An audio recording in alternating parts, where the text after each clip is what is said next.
Grok explained why everyone is suddenly talking about xAI's AI assistant. In today's fast-paced AI landscape, a new player has emerged that has everyone talking. Let's find out why. From ChatGPT and Claude to Gemini and Copilot, the field is crowded.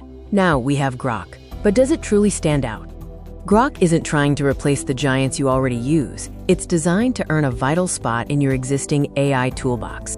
Grok is the AI assistant developed by xAI, built to address the core needs of modern users. Like its peers, Grok can answer complex questions, write content, summarize research, and help you brainstorm new ideas. At first glance, it looks familiar. But modern AI assistants solve problems differently, and Grok has its own unique approach. The real differentiator for Grok is how it fuses advanced reasoning with access to live, real-time information. By combining native tool use with real-time web search, Grok processes current data while it reasons through your specific problem. This makes Grok a powerful asset for tracking breaking news, market developments, and rapidly shifting technology trends. Once you start experimenting with multiple AI tools, you will notice that asking the same prompt to 5 different models often yields 5 unique answers.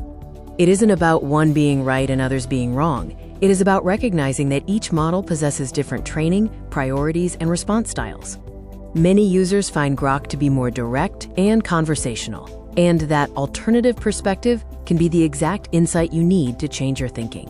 Stop asking which AI is best. Instead, begin asking which AI is the most effective tool for your specific task.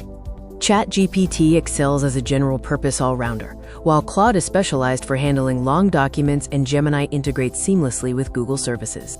Copilot shines within Microsoft 365, Perplexity dominates source discovery, and Grok brings strength to conversational interactions and current information. The goal is not to choose one winner. The goal is to build a professional toolkit and know precisely when to use each model. The future of AI is professionals using multiple tools to become better thinkers, researchers, and decision-makers. I'm curious, which AI tool do you use most often? And have you tried Grok yet? Let me know in the comments below.